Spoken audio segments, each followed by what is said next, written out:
తాను చాలా మంచోడిని అని వైసీపీ అధ్యక్షుడు వైఎస్ జగన్ తనకు తాను సర్టిఫికేట్ ఇచ్చుకున్నారు. తన తాత రాజారెడ్డిని చంపిన వాళ్లను ఏమీ చేయనని భరోసా ఇస్తున్నా అంటూ వరం ప్రసాదించారు.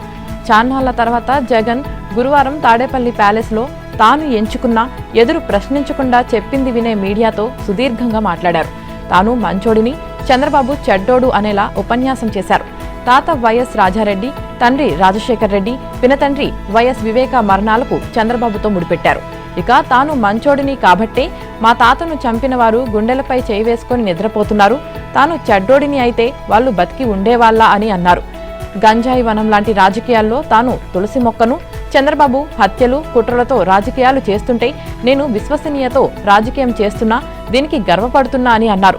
తన తండ్రి రాజకీయాలు నేర్పించారని, హత్య రాజకీయాలు నేర్పలేదని చెప్పుకొచ్చారు. ఇక వైసీపీని గొడ్డలి పార్టీ అని అంటున్న చంద్రబాబు, లోకేష్ పై జగన్ మండిపడ్డారు. ఎవరిదయ్యా గొడ్డలి పార్టీ, ఎవరిదయ్యా హత్య రాజకీయాల కల్చర్? మా కుటుంబంలో తాతగారు, నాన్నగారు, చిన్నాన్నగారు బలైపోయారు, నువ్వు అసెంబ్లీకి ఎలా వస్తావో చూస్తానంటూ చంద్రబాబు బెదిరించిన 2 రోజులకే వైఎస్ హెలికాప్టర్ ప్రమాదంలో చనిపోయారు. ఇప్పటికీ ఇది మిస్టరీగానే ఉంది. చిన్నాన్న వివేకను తానే చంపానంటూ చెలరేగిపోయిన దస్తగిరి విచ్చలవిడిగా కారులో తిరుగుతున్నారు, అతడిని అరెస్టు చేయడం లేదు. వంగవీటి రంగా ఎలా చనిపోయారు? ఈ హత్యల్లో వేళ్లన్నీ చంద్రబాబు వైపే చూపిస్తున్నాయి. కుట్రలు, గొడ్డళ్లు, గుణపాలు ఎవరికి అవసరమో రాష్ట్ర ప్రజలందరికీ తెలుసు. చంద్రబాబుకు ఇబ్బంది కలిగితే హత్య రాజకీయాలు చేస్తాడు అని జగన్ ఆరోపించారు. తాను చాలా మంచోడినని, తన తాత రాజారెడ్డిని చంపిన వాళ్లను ఏమీ చేయనని భరోసా ఇస్తున్నానని చెప్పిన మాజీ సీఎం జగన్ పై పులివెందుల నియోజకవర్గం వేములకు చెందిన టీడీపీ నేత పార్థసారథి రెడ్డి ఆగ్రహం వ్యక్తం చేశారు. ఆయనతో పాటు రాజారెడ్డి, మాజీ సీఎం వైఎస్ రాజశేఖర్ రెడ్డి కూడా నరరూప రాక్షసులని మండిపడ్డారు. జగన్ శాంతి పలుకులు మేకతోలు కప్పుకున్న తోడేలులా ఉన్నాయన్నారు. జగన్ వ్యాఖ్యలపై గురువారం సాయంత్రం ఏబిఎన్ ఆంధ్రజ్యోతి చర్చలో ఆయన తీవ్ర స్థాయిలో స్పందించారు. 100 గొడ్లను తిన్న రాబందు శాంతి వచనాలు పలికినట్లుగా జగన్ పచ్చి అబద్ధాలు చెబుతున్నారని అన్నారు. తొలుత వారే తనపై హత్యాయత్నం చేశారని చెప్పారు. పులివెందల్లో అడ్వకేట్గా ప్రాక్టీస్ చేస్తున్న తాను కోర్టు నుంచి వస్తుండగా రాజారెడ్డి వర్గీయులు దాడి చేశారని తెలిపారు.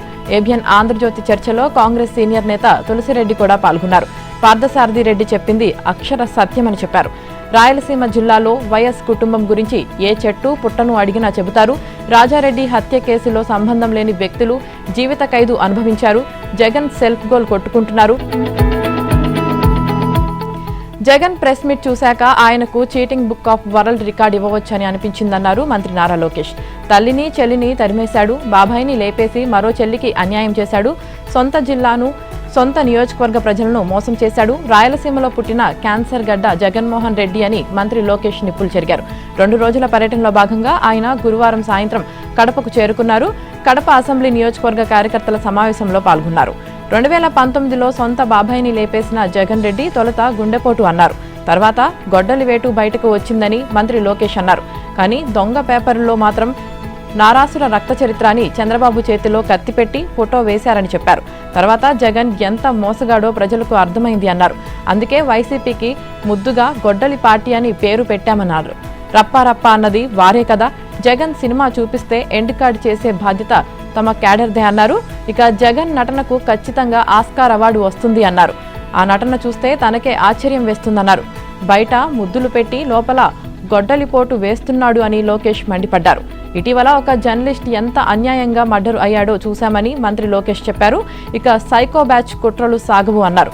జనసేన ముసుగులో మనల్ని, టీడీపీ ముసుగులో జనసేనను ఫేక్ అకౌంట్లతో ఇబ్బంది పెట్టాలని చూస్తున్నారు. మనమంతా అప్రమత్తంగా ఉండాలి అన్నారు. కూటమి నాయకులు, కార్యకర్తలు కలిసికట్టుగా పనిచేసి జగన్ ముఠా కుట్రను తిప్పికొట్టాలని చెప్పారు. ఇక దేవుని గడపలో కూడా కులమతాల మధ్య చిచ్చు పెట్టడానికి ప్రయత్నిస్తున్నారని లోకేష్ మండిపడ్డారు. కార్యకర్తల సమావేశం అనంతరం లోకేష్ ప్రజా దర్బార్ నిర్వహించారు. కార్యకర్తలు ప్రజల నుంచి వినతులు స్వీకరించారు. రాత్రికి కడపలోనే బస చేశారు. ఇవాళ జమ్మలమడుగు నియోజకవర్గం కొండాపురం మండలంలో సోలార్ పవర్ ప్రాజెక్టును లోకేష్ ప్రారంభించనున్నారు. ఏపీలో ఆమోదం పొందిన ప్రాజెక్టులను ఈ ఏడాది సెప్టెంబర్లోగా గ్రౌండింగ్ చేయాలని సీఎం చంద్రబాబు ఆదేశించారు. 2028 డిసెంబర్ నాటికి ఆయా సంస్థలు కార్యాలయాలను ప్రారంభించాల్సిందేనని స్పష్టం చేశారు. విశాఖ భాగస్వామ్య సదస్సులో కుదుర్చుకున్న ఒప్పందాలు ఎస్ఐపిబి ఆమోదించిన ప్రాజెక్టులపై మంత్రుల కమిటీతో సీఎం గురువారం సమీక్షించారు. ఎంఓయూల స్థితిగతులపై ఆరా తీశారు. ఈ ఒప్పందాలపై మంత్రి లోకేష్ ప్రెజెంటేషన్ ఇచ్చారు. మంత్రుల కమిటీ తీసుకున్న చర్యలను వివరించారు. రాబోయే 23 నెలల్లో 756 ప్రాజెక్టుల ద్వారా 21,64,756 కోట్ల పెట్టుబడితో 21,20,567 మందికి ఉద్యోగాలు కల్పించనున్నామని లోకేష్ వెల్లడించారు. దీనికి సంబంధించిన వివరాలను త్వరలోనే వెబ్సైట్లో ఉంచుతామని ప్రకటించారు. ఇక పెట్టుబడుల సాధనలోనూ ప్రైవేట్ రంగంలో పరిశ్రమలను ఆకట్టుకోవడంలోనూ ఏపీ పేరు మారుమోగుతుందని లోకేష్ తెలిపారు. ఇక ప్రాజెక్టుల గ్రౌండింగ్, అనుమతుల వివరాలు, ఉద్యోగ కల్పనపై సింగిల్ పోర్టల్లో డాష్ బోర్డును ఏర్పాటు చేయాలని సీఎం చంద్రబాబు సూచించారు. ఇక భూ కేటాయింపుల్లో తొలుత పర్యాటక ప్రాజెక్టులకు, ఆ తర్వాత ఐటీ కంపెనీలకు ప్రాధాన్యం ఇవ్వాలని స్పష్టం చేశారు. సూర్యలంక బీచ్ ఫ్రంట్ను గోవా ప్లస్గా తీర్చిదిద్దేలా ప్రణాళికలు రూపొందించాలని, బాపట్ల బీచ్కు త్వరలోనే మాస్టర్ ప్లాన్ సిద్ధం చేయాలని ఆదేశించారు. రాష్ట్రంలోని 21 ప్రధాన ఆలయాలను కలుపుతూ టెంపుల్ టూరిజం సర్క్యూట్ ప్రాజెక్టును చేపట్టాలన్నారు. సెమీ కండక్టర్లు, ఎలక్ట్రానిక్ కాంపోనెంట్ల తయారీ ప్రాజెక్టులను ప్రోత్సహించాలని పేర్కొన్నారు. ఇక ట్రాన్స్మిషన్తో పాటు సోలార్ రూఫ్ టాప్ ప్రాజెక్టులను ప్రాధాన్యం ఇవ్వాలని, ఏపీ నిర్దేశించుకున్న 160 గిగావాట్ల గ్రీన్ ఎనర్జీ ఉత్పత్తి లక్ష్యాన్ని వేగంగా చేరుకోవాలని సూచించారు. ఇప్పటికే 99 గిగావాట్ల గ్రీన్ ఎనర్జీ ప్రాజెక్టులు నిర్మాణ దశలో ఉన్నాయని అధికారులు తెలిపారు. చెత్త నుంచి విద్యుత్ ఉత్పత్తితో పాటు పోర్టులు, ship building, inland water ways ప్రాజెక్టులు త్వరితగతిన పూర్తి చేయాలని చంద్రబాబు అధికారులను ఆదేశించారు. ఎవరైనా పార్టీ లైన్ దాటితే ఉపేక్షించేది లేదని సీఎం చంద్రబాబు హెచ్చరించారు. భవిష్యత్ కార్యాచరణ ప్రణాళికను రూపొందించాల్సిన అవసరం ఉందని సీఎం చంద్రబాబు నేతలకు దిశానిర్దేశం చేశారు. పార్టీకి డ్యామేజ్ చేసేవారిని మోసే ప్రసక్తే లేదని సీఎం చంద్రబాబు తేల్చి చెప్పారు.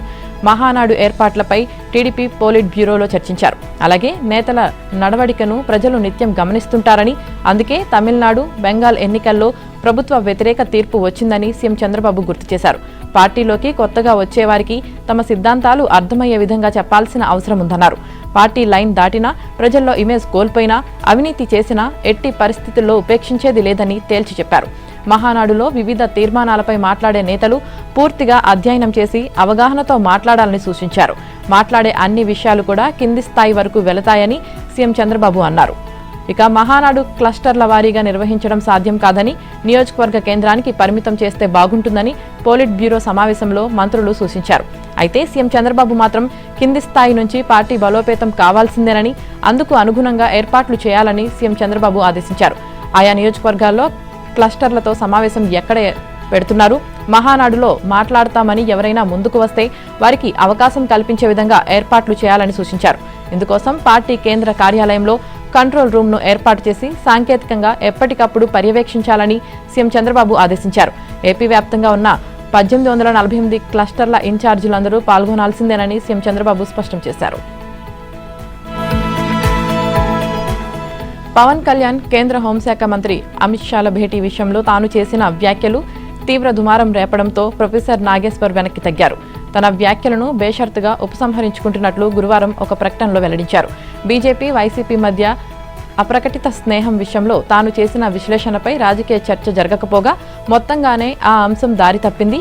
తన వ్యాఖ్యల్లోని ప్రధాన అంశం పక్కకు పోయి అనవసరమైన చర్చ ముందుకు రావడం శోచనీయమన్నారు. అందువల్ల తన వ్యాఖ్యలను వెనక్కి తీసుకుంటున్నానని నాగేశ్వర్ తెలిపారు. ఇక ప్రొఫెసర్ నాగేశ్వర్ బేషరతుగా తన వ్యాఖ్యలను ఉపసంహరించుకోవడాన్ని జనసేన స్వాగతించింది. ఊహాజనిత, ఆధారరహిత కథనాలను భవిష్యత్తులో ప్రస్తావించరని ఆశిస్తున్నట్లు తెలిపింది. సామాజిక మాధ్యమాల్లో ఎలాంటి పోస్టులు, వ్యాఖ్యలు చేయవద్దని నేతలకు జనసేన విజ్ఞప్తి చేసింది. మరోవైపు ప్రొఫెసర్ నాగేశ్వర్ చేసిన వ్యాఖ్యలు జన సైనికులను తీవ్ర ఆగ్రహానికి గురిచేశాయి. ఆయనపై న్యాయపరమైన చర్యలు తీసుకోమంటూ జనసేన నాయకత్వం ప్రకటించిన కొద్ది గంటల్లోనే రాష్ట్ర వ్యాప్తంగా పలు పోలీస్ స్టేషన్లో నాగేశ్వర్కు వ్యతిరేకంగా ఫిర్యాదులు వెల్లువెత్తాయి. వాటి ఆధారంగా పోలీసులు వివిధ సెక్షన్ల కింద నాగేశ్వర్పై కేసులు నమోదు చేశారు. ఇక ప్రొఫెసర్ నాగేశ్వర్ వ్యాఖ్యల్లో ఎలాంటి వాస్తవం లేదని BJP MLC Somu Veerraju tweet చేశారు. తెలంగాణ సీఎం రేవంత్ రెడ్డి సరికొత్త ఫార్ములాతో దూసుకుపోతున్నారు. రాజకీయంగా కేంద్రంపై విమర్శలు చేస్తూనే తెలంగాణ హక్కులు, ప్రాజెక్టుల సాధన కోసం ఢిల్లీకి వెళ్తున్నారు. కేంద్ర మంత్రులను కలుస్తూ వినతులు ఇస్తున్నారు. ఎన్నిసార్లైనా ఢిల్లీ వెళ్తాం, రావాల్సిన నిధులను హక్కుగా సాధిస్తామన్న సీఎం రేవంత్ మాటలు ఇప్పుడు క్షేత్రస్థాయిలో నిజమవుతున్నాయని చెబుతున్నారు. ఇటీవల ప్రధాని మోదీ సమక్షంలోనే రేవంత్ రెడ్డి తన మార్క్ పాలిటిక్స్ చూపించారు.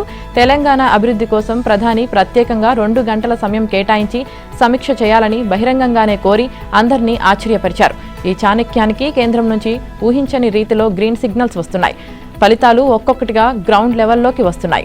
ఇక మే 6న కేంద్ర మంత్రి మనోహర్ లాల్ ఖట్టర్ను కలిసిన CM Revanth Reddy metro phase 2 అనుమతుల కోసం విజ్ఞప్తి చేశారు. హైదరాబాద్ మెట్రో ఫేజ్ 2కు 50 నుంచి 50% నిష్పత్తిలో నిధుల మంజూరుతో నిర్మాణానికి కేంద్రం నుంచి సముఖత సాధించారు. ఇక ఈ ఏడాది ఫిబ్రవరిలో అటు పౌర విమానయాన శాఖ మంత్రి రామ్మోహన్ నాయుడుతో భేటీ అయ్యారు.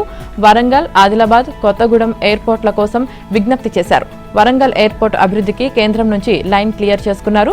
అంతేకాదు దేశంలోనే తొలిసారిగా వ్యవసాయం, సాగునీటి పథకాల కోసం ప్రత్యేకంగా రైతు డిస్కం ఏర్పాటుకు కేంద్ర కార్పొరేట్ వ్యవహారాల శాఖ ఆమోదం తెలిపింది. ఇక గల్లీలో ఫైట్, ఢిల్లీలో విజ్ఞప్తులు, ఇది ఇప్పుడు తెలంగాణ సీఎం రేవంత్ రెడ్డి అనుసరిస్తున్న వ్యూహం. పొలిటికల్ మైలేజ్ కోల్పోకుండానే కేంద్రం నుంచి రాష్ట్రానికి రావాల్సిన ప్రతి పైసాను, ప్రతి ప్రాజెక్టును సీఎం రేవంత్ రెడ్డి చాణక్యంతో తీసుకువస్తున్నారన్న టాక్ ఇప్పుడు రాజకీయ వర్గాల్లో చర్చ జరుగుతోంది. ఇక తెలంగాణ ప్రయోజనాలే పరమావధిగా రేవంత్ సర్కార్ వేస్తున్న అడుగులు తెలంగాణ అభివృద్ధికి కొత్త రూపునిస్తున్నాయని చెబుతున్నారు. ప్రతిష్టాత్మక హైస్పీడ్ కారిడార్ జంక్షన్, భారీ బస్ టెర్మినల్ వస్తున్న శంషాబాద్ మండలంలో దాదాపు 1000 కోట్ల రూపాయల భూ కుంభకోణం జరిగినట్లు తెలుస్తోంది. రికార్డుల్లో ప్రభుత్వ భూమిగా ఉన్న 94 ఎకరాలను ఇప్పటికే ప్రైవేట్ పార్టీకి కట్టబెట్టారు. మరో 176 ఎకరాల అన్యక్రాంతానికి ఫైల్ సిద్ధమైంది. ప్రభుత్వానికి అత్యంత సన్నిహితుణ్ణి చెప్పుకునే వ్యక్తి ఈ భూ కుంభకోణం వెనుక ఉన్నట్లు సమాచారం. ప్రభుత్వ మద్దతు తనకుంది, నీకెందుకు, తాను చూసుకుంటానంటూ ఆయన ఇచ్చిన భరోసాతో ఈ భూములకు సంబంధించి రెవెన్యూ కార్యదర్శి, సీసీఎల్ఏలు ఇవ్వాల్సిన ఉత్తర్వులను స్థానిక తహసీల్దారే ఇచ్చేయడం గమనార్హం. ఇక శంషాబాద్ మండలం పెద్ద షాపూర్ ఇప్పుడు పారిశ్రామికంగా అభివృద్ధి చెందుతున్న ప్రాంతం. 2023లో ఇక్కడ హెచ్ఎండిఏ భూములు వేలం వేసినప్పుడు గజం సుమారుగా 30,000 రూపాయలు పలికింది. ఇక్కడ ఎకరా ధర 5 నుంచి 8 కోట్ల దాకా ఉంది. ఇప్పటికే ప్రైవేటు పార్టీలకు ధారాదత్తం చేసిన 94 ఎకరాల ప్రభుత్వ భూమితో పాటు అన్యక్రాంతం చేయడానికి సిద్ధంగా ఉన్న 176 ఎకరాలను కూడా కలిపితే మొత్తం భూమి విలువ 1000 కోట్ల రూపాయలపై మాటే. ఇక పెద్ద షాపూర్ పరిధిలో ఆర్డర్ పాస్ చేసిన 94.73 ఎకరాల భూమి మీద గతం నుంచి వివాదాలు ఉన్నాయి. ఇది ప్రభుత్వ భూమిగా రికార్డుల్లో ఉన్నందున దీనిపై నిర్ణయం తీసుకోవాలంటే ప్రభుత్వ స్థాయిలో జరగాలి.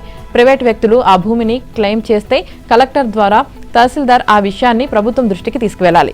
కానీ ఈ కేసులో శంషాబాద్ తహసీల్దారే సీసీఎల్ఏ అవతారమెత్తారు. తన వెనుక ఒక సొసైటీ వైస్ చైర్మన్ ఉన్నారనే భరోసాతో బరితెగించారు. ఈ భూములను ఒక పార్టీకి కట్టబెడుతూ ఉత్తర్వులు ఇచ్చేశారు. ఈ ఏడాది ఫిబ్రవరి 28న ప్రొసీడింగ్స్ జారీ చేశారు. ఇది రెవెన్యూ వర్గాల్లో చర్చనీయాంశంగా మారింది. దీనిపై కోర్టు నుంచి ఇప్పటి వరకు ఫైనల్ డిగ్రీ కూడా రాలేదని తెలిసినా కోర్టు పేరు చెప్పి ఉత్తర్వులు ఇవ్వడంపై చర్చ జరుగుతోంది. సీనియర్ ఐఏఎస్ అధికారి, రంగారెడ్డి జిల్లా మాజీ కలెక్టర్ అమోయ్ కుమార్ను ఈ నెల 25న విచారణకు రావాలని ఈడీ అధికారులు సమన్లు జారీ చేశారు. ఆయనపై మహేశ్వరం పోలీస్ స్టేషన్లో నమోదైన ఎఫ్ఐఆర్ ఆధారంగా మనీ లాండరింగ్ కోణంలో ఈడీ గతంలో విచారణ ప్రారంభించింది. అందులో భాగంగా 2024 అక్టోబర్లో పలుమార్లు ఆయన్ను ఈడీ అధికారులు విచారించి వాంగ్మూలం నమోదు చేశారు. ఇక మహేశ్వరం మండలం నాగారంలోని భూధాన్ భూముల అక్రమ రిజిస్ట్రేషన్లు, ధరణి రికార్డుల్లో మార్పులు, 22A జాబితాలోని నిషేధిత భూముల రిజిస్ట్రేషన్ల ద్వారా అమోయ్ కుమార్ భారీగా లబ్ధి పొందారని ఈడీ అధికారులు అనుమానిస్తున్నారు. ఈ క్రమంలోనే ఆయనను మనీ లాండరింగ్ కోణంలో విచారిస్తున్నారు. ఆయన రంగారెడ్డి జిల్లా కలెక్టర్గా పనిచేసిన సమయంలో 42 ఎకరాల భూధాన్ భూమిని ప్రైవేట్ వ్యక్తులకు కట్టబెట్టిన విషయంలో పెద్ద మొత్తంలో డబ్బు చేతులు మారినట్లు ఆరోపణలు వచ్చాయి. ఇక ధరణిలో ఈ భూములకు సంబంధించి మార్పులు చేర్పులు జరగడం, నిషేధిత జాబితాలో ఉన్న భూములకు రిజిస్ట్రేషన్లు పూర్తయిన తర్వాత పాస్ పుస్తకాలు వచ్చిన వ్యవహారంపై ఒకవైపు పోలీసులు, మరోవైపు ఈడీ అధికారులు దృష్టి సారించారు. అమోయ్ కుమార్ హయాంలో జరిగిన సేల్ డీడ్లు 1209, 1212, 4594 విషయంలో అవకతవకలు జరిగాయని ఈడీ గుర్తించింది. ఆయనకు ఇచ్చిన నోటీసుల్లో ఈ 3 సేల్ డీడ్లు, బ్యాంకు ఖాతాలు, ఆస్తుల వివరాలు అందజేయాలని స్పష్టం చేసింది. గతంలో ఆయన భూదందాపై విజిలెన్స్ అధికారులు ఇచ్చిన నివేదికలను ఇప్పటికే ఈడీ అధికారులు సేకరించారు. ఇక నాగారంలోని సర్వే నెంబర్ 181, 182లో 10 ఎకరాల భూమి విషయంలో స్థానికంగా ఉన్న వివాదాన్ని ఆయన తనకు అనుకూలంగా మార్చుకొని కాదురున్నీసా అనే మహిళ పేరిట భూమి రిజిస్ట్రేషన్ను సహకరించారనే ఆరోపణలపై ఈడీ అధికారులు దృష్టి సారించారు. ఇప్పటికే పలుమార్లు అమోయ్ను ఈడీ విచారించడం, తాజాగా డాక్యుమెంట్లతో రావాలని సమన్లు ఇవ్వడంతో ఆయనపై చట్టపరమైన చర్యలు తీసుకునే అవకాశాలున్నట్లు తెలుస్తోంది. ఎన్నికల కమిషన్ నిబంధనల ప్రకారం పార్టీ రిజిస్ట్రేషన్ కోసం టీఆర్ఎస్ బహిరంగ ప్రకటన ఇచ్చింది. కవిత, ఆమె భర్త అనిల్ కలిసి తెలంగాణ రక్షణ సేన ఏర్పాటు చేశారు. ఈ పార్టీకి అధ్యక్షురాలుగా కవిత, ప్రధాన కార్యదర్శి ఆమె భర్త అనిల్ కుమార్ ఉన్నారు. ఈ పార్టీ రిజిస్ట్రేషన్ పై ఎవరికైనా అభ్యంతరాలు ఉంటే ఈసీకి తెలపాలని బహిరంగ నోటీసు ఇచ్చారు. జూన్ 1వ తేదీలోగా అభ్యంతరాలను తెలపాలని కేంద్ర ఎన్నికల సంఘం సూచించింది. అయితే తెలుగు మీడియాలో కాకుండా హిందీ, ఇంగ్లీష్ అనామక పత్రికల్లో ప్రకటన ఇవ్వడం చర్చకు దారితీస్తుంది. మరోవైపు టీఆర్ఎస్ పేరుతో సరిపోయే విధంగా తెలంగాణ రాష్ట్ర సామాజిక సేన పేరుతో మరో పార్టీ దరఖాస్తు చేసుకుంది. దశాబ్దాలుగా అసైన్డ్ ఇంటి స్థలాలు కలిగిన పేదలకు మేలు చేసేలా ఏపీ ప్రభుత్వం కీలక నిర్ణయం తీసుకుంది. 10 ఏళ్లు గడువు తీరిన ప్రతి అసైన్డ్ ఇంటి స్థలాన్ని పట్టాదారుల పేరిటే రిజిస్ట్రేషన్ చేయాలని నిర్ణయించింది. ఈ మేరకు రెవెన్యూ శాఖ ప్రత్యేక ప్రధాన కార్యదర్శి జి సాయి ప్రసాద్ గురువారం మార్గదర్శకాలు విడుదల చేశారు. అసైన్డ్ భూముల రిజిస్ట్రేషన్ల విషయంలో పాటించాల్సిన నిబంధనలు, తీసుకోవాల్సిన జాగ్రత్తలను అందులో వివరించారు. ఇక ప్రభుత్వ నిర్ణయం వల్ల లక్షలాది మంది పేదలకు పూర్తి స్థాయి శాశ్వత ఇంటి హక్కులు లభించనున్నాయి. లబ్ధిదారుకు ఇంటి స్థలం అసైన్ చేస్తూ ఇచ్చిన ఉత్తర్వు, ఇంటి పట్టాతో పాటు ఇంటి పన్ను చెల్లించిన రసీదు ఉంటే చాలు రిజిస్ట్రేషన్ చేయాలని స్పెషల్ సీఎస్ ఆదేశించారు. అయితే ఆ ఇంటి పట్టా లబ్ధిదారు పేరిట ఉండాలి. అందులో లబ్ధిదారుడే పొజిషన్లో ఉండాలి. ఇక ఇంటి స్థలం రిజిస్ట్రేషన్ అయిన 90 రోజుల తర్వాత దానిపై క్రయ విక్రయాలకు అవకాశం ఉంటుంది. అంటే లబ్ధిదారు పూర్తి హక్కులతో కూడిన రిజిస్ట్రేషన్ డాక్యుమెంట్ పొందిన 90 రోజుల తర్వాత తిరిగి ఆ ఇంటిని అమ్ముకోవచ్చు, ఇతరులు కొనుగోలు చేసుకోవచ్చు. ఇక పేదలకు మేలు చేసేందుకు అసైన్డ్ ఇంటి స్థలాల రిజిస్ట్రేషన్కు అనుమతించామని రెవెన్యూ శాఖ మంత్రి అనగాని సత్యప్రసాద్ తెలిపారు. త్వరలో 2 ఏళ్లకే హక్కులు కల్పించేలా నిర్ణయం తీసుకుంటామన్నారు. ఏపీలోని పట్టణాల్లో మౌలిక వసతుల కల్పనకు కేంద్ర ప్రభుత్వం సహకరించనుంది. రాష్ట్ర ప్రభుత్వం ప్రతిపాదించిన 4 ప్రధాన ప్రాజెక్టులకు కేంద్ర గృహ నిర్మాణ, పట్టణ వ్యవహారాల మంత్రిత్వ శాఖ ఆధ్వర్యంలోని అర్బన్ ఛాలెంజ్ ఫండ్ ఇచ్చేందుకు జాతీయ అపెక్స్ కమిటీ ఆమోదం తెలిపింది.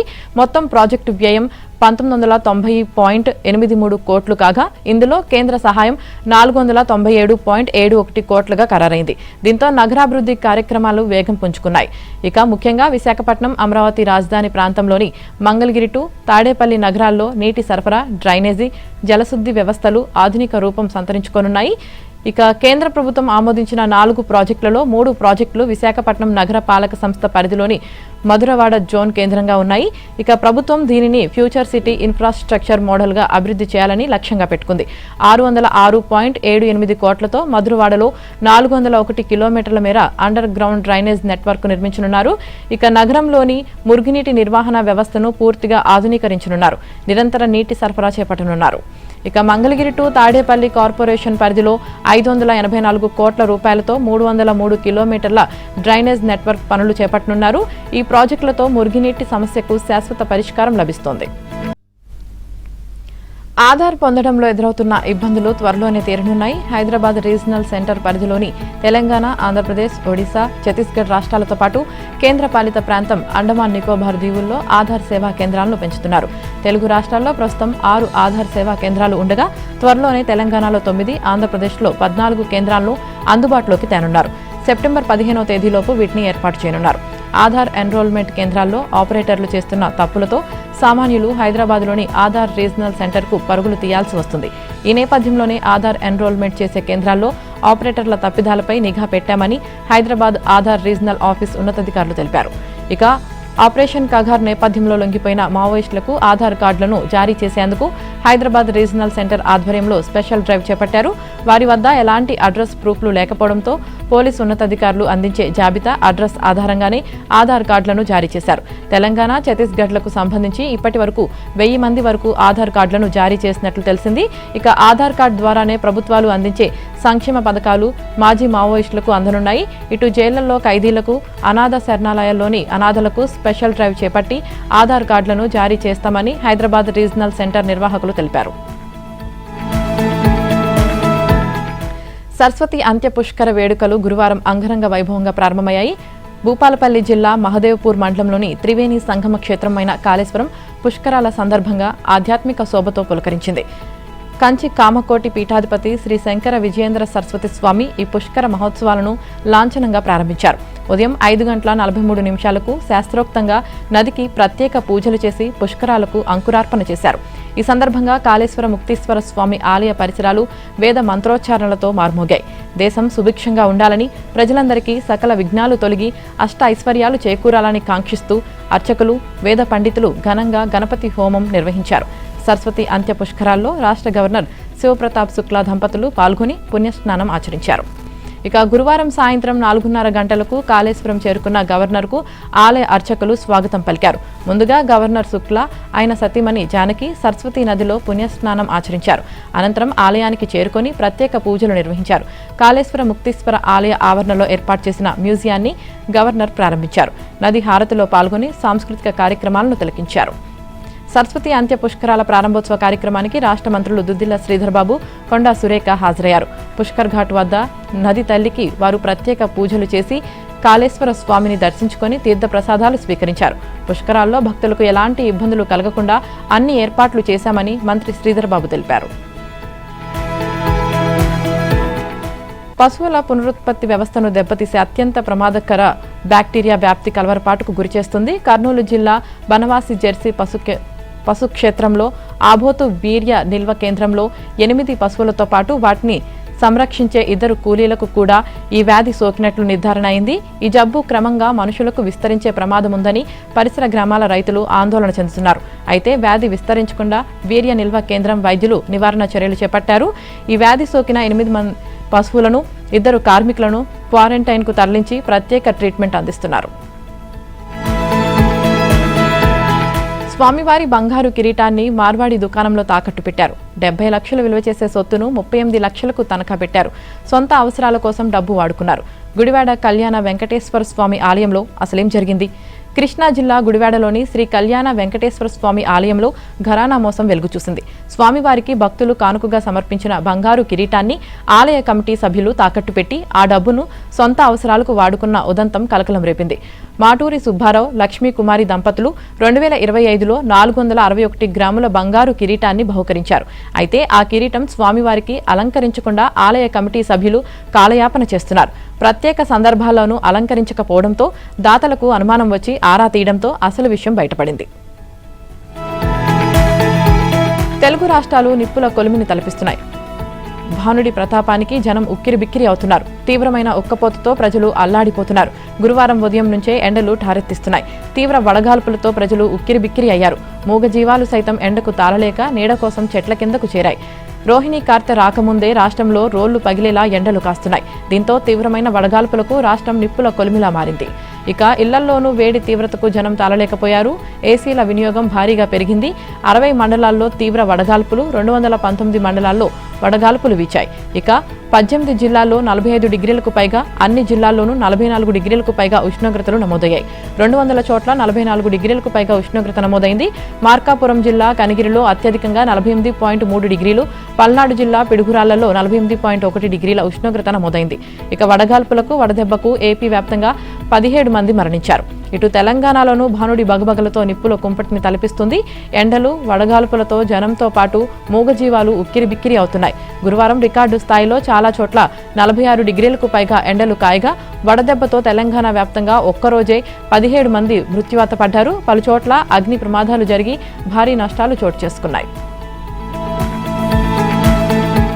కేంద్ర మంత్రివర్గంలో భారీగా మార్పులు చేర్పులు జరగనున్నాయన్న అంచనాలను బలపరిచే సంకేతాలను ప్రధాని మోదీ అధ్యక్షతన జరిగిన మంత్రివర్గ సమావేశం స్పష్టం చేసింది. తమ శాఖల పనితీరును వివరించే నివేదికలను వెంట తీసుకువెళ్లిన మంత్రులు అప్పటికే ప్రధానమంత్రి కార్యాలయం ఆయా శాఖల వారీగా తయారు చేసిన నివేదికలను చూసి కంగుతిన్నట్లు సమాచారం. తొలుత సమావేశాన్ని ఉద్దేశించి మోదీ మాట్లాడిన తర్వాత కేబినెట్ కార్యదర్శి మంత్రిత్వ శాఖల వారీగా మంత్రులు, వారి కార్యదర్శులు పనితీరును వివరించినట్లు తెలిసింది. ఇక ఈ నేపథ్యంలో ఆయా మంత్రులు, కార్యదర్శులు తమ బాధ్యతల నిర్వహణలో తీసుకున్న చర్యలు, లక్ష్యాలను సాధించడంలో వైఫల్యాలు, సరిదిద్దుకోవాల్సిన అంశాల గురించి మోదీ సమగ్రంగా సమీక్షించారు. తీవ్రమైన క్రిమినల్ కేసుల్లో అరెస్టై 30 రోజులకు పైగా జైల్లో ఉన్న ప్రజాప్రతినిధులు ఆటోమేటిక్గా పదవి కోల్పోయేందుకు ఉద్దేశించిన 130వ రాజ్యాంగ సవరణ బిల్లు 2025పై కసరత్తు ముమ్మరమైంది.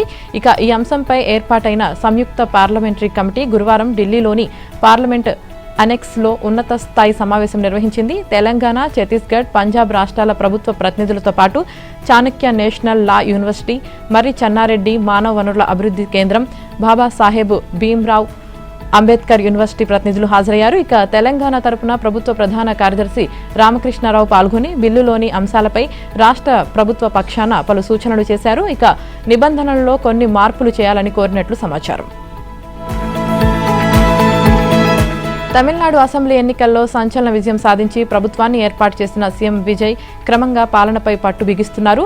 తన కేబినెట్ను విస్తరించారు. కొత్తగా 23 మంది మంత్రులుగా ప్రమాణ స్వీకారం చేశారు. 21 టీవీకే ఎమ్మెల్యేలతో పాటు మిత్రపక్షం కాంగ్రెస్కు చెందిన 2 ఎమ్మెల్యేలకు మంత్రివర్గంలో చోటు దక్కింది. 59 ఏళ్ల తర్వాత తమిళనాడు కేబినెట్లో కాంగ్రెస్ చేరింది. బీసీకే, ఐయుఎంఎల్ పార్టీలకు కూడా CM Vijay cabinet berth offer చేశారు. ఇక మరికొంతకాలం తర్వాత ఆ 2 పార్టీలు మంత్రివర్గంలో చేరే అవకాశం ఉంది. సిపిఐ, సిపిఎంలను కూడా సీఎం విజయ్ మంత్రివర్గంలోకి ఆహ్వానించినట్లు మంత్రి అర్జున్ తెలిపారు. ఇక మరోవైపు విజయ్ కేబినెట్లో 19 జిల్లాలకు అసలు ప్రాతినిధ్యం దక్కకపోవడంతో హాట్ టాపిక్ అయింది. మంత్రివర్గ విస్తరణలో ప్రాంతీయ సమతుల్యం పాటించలేదని విమర్శలు వస్తున్నాయి. ఇక ప్రత్యేకంగా దక్షిణ, పశ్చిమ తమిళనాడుకు తక్కువ ప్రాతినిధ్యం లభిస్తుందన్న చర్చ నడుస్తుంది. కన్యాకుమారి జిల్లాలో టీవీకే ఓడిపోవడంతో కూటమి సమీకరణాల్లో భాగంగా అక్కడ గెలిచిన కాంగ్రెస్ ఎమ్మెల్యేను మంత్రిగా తీసుకున్నారు. ఇక మాజీ సీఎం స్టాలిన్ను ఓడించి సంచలన విజయం సాధించిన విఎస్ బాబుకు కేబినెట్లో స్థానం దక్కకపోవడం అందరికీ షాక్ ఇచ్చింది. మరోవైపు మంత్రివర్గ విస్తరణలో సీఎం విజయ్ కీలక నిర్ణయం తీసుకున్నారు. తమిళనాడులో ప్రత్యేకంగా ఏఐ మంత్రిత్వ శాఖను సృష్టించారు. వేల్చెరి ఎమ్మెల్యే కుమార్కు ఏఐ శాఖ మంత్రిగా బాధ్యతలు అప్పగించారు. రాజస్థాన్లో కాంగ్రెస్, బీజేపీ పోటాపోటీ ఆందోళనలు నిర్వహించాయి. 2 పార్టీల నిరసన ప్రదర్శనలతో ఒక్కసారిగా వాతావరణం ఉద్రిక్తంగా మారింది. నీట్ పేపర్ లీకేజ్పై రాజస్థాన్లో కాంగ్రెస్ ఆందోళన నిర్వహించింది. ప్రతిపక్ష నేత తిక్కరామ్ జూలే నేతృత్వంలో బీజేపీ కార్యాలయం ముందు ధర్నా చేశారు. ప్రధాని మోదీ బీజేపీకి వ్యతిరేకంగా నినాదాలు చేశారు. ఇక ఈ క్రమంలో కాంగ్రెస్ కార్యకర్తలకు, పోలీసులకు మధ్య తీవ్ర వాగ్వాదం జరిగింది. పరిస్థితి ఉద్రిక్తంగా మారడంతో పోలీసులు వాటర్ కెనాల్ను ప్రయోగించారు. ఇక ప్రధాని మోదీపై రాహుల్ గాంధీ వ్యాఖ్యలకు నిరసనగా బీజేపీ కార్యకర్తలు ధర్నా చేశారు. రాహుల్ దిష్టిబొమ్మ దహనం చేసి ఆయనకు వ్యతిరేకంగా నినాదాలు చేశారు. Pan India music director Anirudh Ravichander, Sunrisers Hyderabad జట్టు సీఈఓ కావ్య మారన్ పెళ్లిపేటలేకపోతున్నారు. త్వరలో వివాహ బంధంతో ఒక్కటి కాబోతున్నారని టాలీవుడ్, కోలీవుడ్లో జోరుగా ప్రచారం జరుగుతుంది. వీరిద్దరూ ఈ ఏడాదిలోనే పెళ్లి చేసుకోవడానికి ప్లాన్ చేస్తున్నారని, త్వరలోనే 2 కుటుంబాల నుంచి అధికారిక ప్రకటన వచ్చే అవకాశం ఉందని సమాచారం. ఇక అనిరుద్ధ్ రవిచందర్కు వరుసకు మామయ్య అయిన సూపర్ స్టార్ రజనీకాంత్, అనిరుద్ధ్ కావ్య పెళ్లి సంబంధం కోసం స్వయంగా రంగంలోకి దిగినట్లు తెలుస్తుంది. కళానిధి మారన్తో మాట్లాడి పెళ్లి ఒప్పుకోవాలని కోరినట్లు, దాంతో 2 కుటుంబాల పెద్దలు పెళ్లికి గ్రీన్ సిగ్నల్ ఇచ్చేశారని తమిళ మీడియా చెప్పుకుంటోంది. ఐపీఎల్ 2026 నుంచి చెన్నై సూపర్ కింగ్స్ అధికారికంగా ఎలిమినేట్ అయింది. డూ ఆర్ డై మ్యాచ్లో పూర్తిగా చేతులెత్తేసిన చెన్నై సూపర్ కింగ్స్ చిత్తుగా ఓడిపోయారు. తొలుత బ్యాటింగ్ చేసిన గుజరాత్ టైటన్స్ నిర్ణీత 20 ఓవర్లలో 229 పరుగులు చేసింది. ఇక భారీ టార్గెట్ చేజింగ్లో తడబడిన చెన్నై సూపర్ కింగ్స్ 140 పరుగులకే ఆలౌట్ అయింది. అటు బౌలింగ్, ఇటు బ్యాటింగ్లోనూ సీఎస్కే ఘోరంగా విఫలమై గుజరాత్ చేతిలో చిత్తుగా ఓటమి పాలైంది.